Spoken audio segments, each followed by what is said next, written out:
শিলাইদহ কুঠিবাড়ি বাংলাদেশের কুষ্টিয়া জেলার একটি অন্যতম পর্যটক স্থল। এটি কুষ্টিয়া জেলার কুমারখালী উপজেলার পদ্মার তীরে অবস্থিত। কুষ্টিয়া শহর থেকে 7 কিলোমিটার মাইল উত্তরে অবস্থিত। এটি বিভিন্ন বাগান ও পুকুর সহকারে প্রায় 11 একর এলাকা জুড়ে বিস্তৃত। সম্পূর্ণ কুঠিবাড়িটি বেষ্টনী প্রাচীর দিয়ে ঘেরা। কুঠিবাড়িতে ছোট বড় মিলিয়ে মোট 15টি কক্ষ রয়েছে। বর্তমানে শিলাইদহ কুঠিবাড়ি সংরক্ষিত একটি জাতীয় ইমারত। সরকারি উদ্যোগে এখানে ঠাকুর স্মৃতি জাদুঘর প্রতিষ্ঠিত হয়েছে। 1807 সালে রামলোচন ঠাকুরের উইল সূত্রে রবীন্দ্রনাথের পিতামহ দ্বারকানাথ ঠাকুর এই জমিদারির মালিক হন। রবীন্দ্রনাথ জমিদারি দেখাশোনার দায়িত্ব নিয়ে প্রথম শিলাইদহে আসেন 1889 সালের নভেম্বর মাসে। জমিদারির দেখাশোনা করতে রবীন্দ্রনাথ ঠাকুর কৈশোরে এবং তার পরবর্তীকালেও মাঝে মাঝে এখানে আসতেন এবং এই কুঠিবাড়িতেই থাকতেন।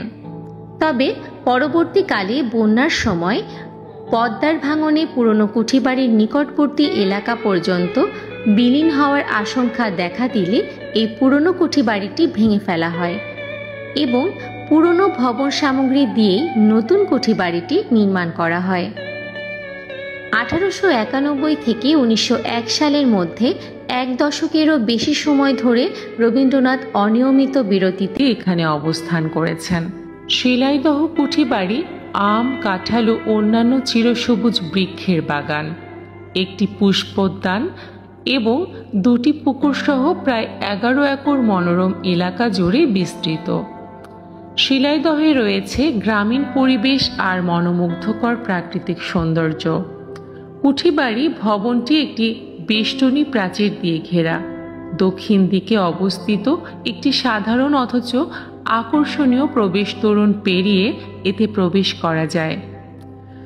নিচতলা ও দোতলায় বিশাল কেন্দ্রীয় হলকক্ষ সহ এতে বিভিন্ন আকারের মোট 15টি কক্ষ রয়েছে।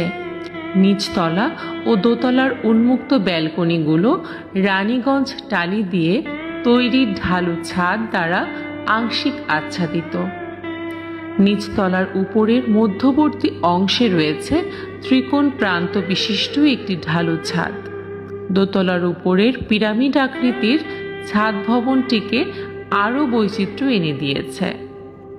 সময় পেলে আপনিও ঘুরে আসতে পারেন এই কুঠিবাড়ি থেকে। প্রতিদিন দেশি বিদেশি হাজারো পর্যটকে মুখরিত থাকে বিশ্বকবি রবীন্দ্রনাথ ঠাকুরের স্মৃতি বিজড়িত এই কুঠিবাড়িতে। ধন্যবাদ সবাইকে।